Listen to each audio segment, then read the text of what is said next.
Hi, this is Cindy Abbott Letro for Behind the Camera, and I am sitting in the lobby of the beautiful North Park Theater on Hurdle Avenue. Tonight there is a very special screening of Nightmare Alley. Tim Clark is with me, the head of the Buffalo Niagara Film Commission, and it's a special screening, a screening for Nightmare Alley, which parts of it were shot here in Buffalo. But really what we want to talk about is the fact that there are so many extras that are coming. This screening tonight is specifically for the extras. Right. But being an extra in Buffalo is becoming something that people love to do. It's really something, and I will say that the talent pool here is immense, and they're really well trained and really well talented. But what does it take to be an extra? Well, you'd be surprised. And I know you had a speaking role in a featured movie here not too long ago, a few years back. And so that was much different because you had to rehearse for it, you had to do all that. Well, these extras also rehearse, but they rehearse doing things like, you know, tipping their hat or walking behind, and they'll do it hundreds of times typically. And it also takes sometimes hundreds of hours. Oh, it does, yeah, I know. Tell me about, though, when you are an extra, and I plan on talking to some extras tonight, yeah, there'll be but plenty of them. how do you sell this to people who want... Well, it's not a hard sell, weirdly. I think people enjoy the fact of that they could be up on their silver screen and somehow they get to see it. We had a movie shooting this past summer called Cabrini, which should be out at the end of 22, and honestly, that was another one where there were very, very heavy That was extras. period, and that was period yeah. costumes, like turn of the century kind of thing. It really was, and it was a period costumes that were very heavy because they were all very wool in the summertime. That wasn't very comfortable for them, but they were troopers. They put up with it, and they. Do you have repeats? Do you have yeah, people that are? A lot of them are repeats. A lot of them want to keep coming to try to see themselves in these films, and then also the local acting base. You know, some of them actually have lines that they give, and you know that all too well. And some of them actually was fun, but you know, it Yeah. is also something in which there's a lot of time spent waiting. Oh yeah, you're right. That you do Totally. have to sit and wait, because a scene, which could be very, very simple, can take a long time. A long time, and very often, in addition to the extras, they will hire stand-ins for the bigger stars that are in these things. So in Buffalo, for instance, Bradley Cooper didn't have to stand there to check the camera and the gate and all of that kind of stuff on the movie set. He had a stand-in that was with him that did all the hard work, and when they were ready to start shooting, they called Bradley Cooper in to do those scenes and speak those scenes and run up the steps of City Hall and so forth. So, you know, in addition to hiring local people for extras and also small speaking roles, they also hire them to stand in. So they do get paid. They do. They do. There are some movies, really the low-budget ones, that people do it just for fun. And actually that's kind of a neat thing too, and there's never a real a dry spell for that either. People are always very interested in participating. What I will say though is that the Screen Actors Guild requires them to pay extras. So, that often happens. It'll be interesting to see what happens in this new age of COVID though, because dense people together is kind of a no-no, at least it was, and so we'll see if there are more of those cardboard cutouts that we saw in The Natural, or way back then, dotting the landscape behind these actors now. But it is an industry that's growing, and I think you've said that many of the filmmakers are very pleased that so many people want to do this. It's just fascinating how much the people of Buffalo respond to this.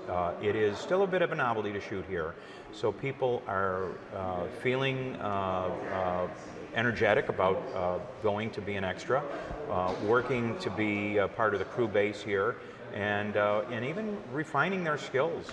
We've got some great casting agencies that are in town now that weren't here that many years ago. And there have always been casting experts here. I think of Darlene Hummert and others that have been here for a long time. And then there's new people that are coming up with casting agencies too, and it's really quite an industry. Well, I think it sounds like fun. I had fun when I Yeah. worked on Coldbrook, and I'm sure others You did a good as job well. too. You look like a college president. Thank you. I tried.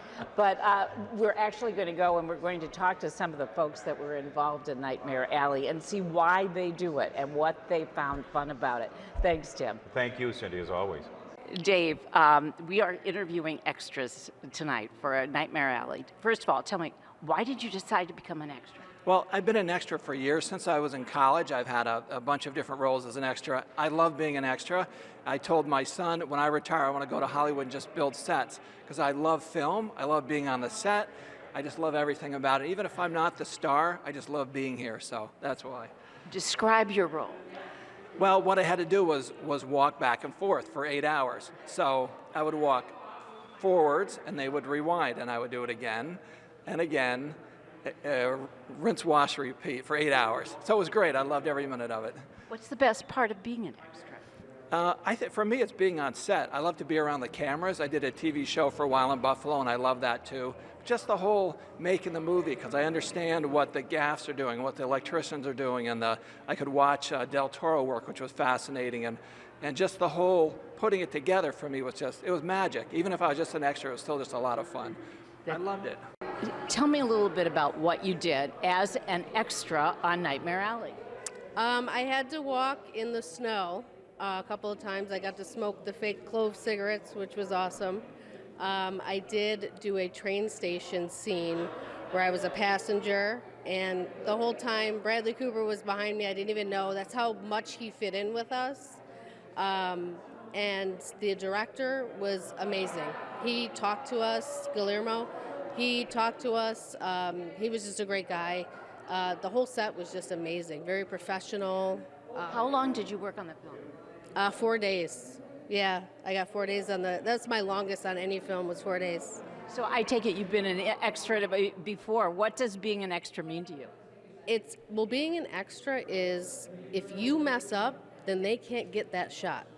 So it's very important that your facial expressions, anything, your pantomiming, anything that you do, you have to do it as if you're a main actor. You have to follow you can't get starstruck, anything like that. But being an extra to me I love it because I get to play someone else. So I get to put myself in that mindset that I'm someone in the 1940s. And when I saw that for the casting notice, I was like, I have to do it. All right, you have decided to become an extra on Nightmare Alley. Tell me what brought you to be an extra. Well, I've done a lot of other projects, and one thing that brought me to this project was you have an Oscar-winning director, Del Toro, and also you have A-list movie stars in it, Bradley Cooper. So, it's impressive that, movie A-listers and Academy Award winners come to Buffalo. Oh, that's great. Tell me a little bit about your experience, what you did, your role, and what you did every day. I worked on it one day. My experience was great. It was downtown Buffalo, and it was by where I worked too, downtown. And it was real impressive because it took a whole team to put everything together. Everybody from wardrobe, you had to get 40's haircut and everything. They get 40's wardrobe, and so everybody put that on. You had to go through that whole process, and it just took a lot just to be on set. Everybody working together, and everybody. Tell me about the role that you played and what exactly sort of what you had to do in that role. The role I played was as a background police officer. Me and my partner, we were in a police car. We were passengers in a police car, and there were stunt drivers that drove the cars and everything, and we were just in the car as passengers. And we went flying around the corner, and it was impressive seeing all these older cars in the 40s.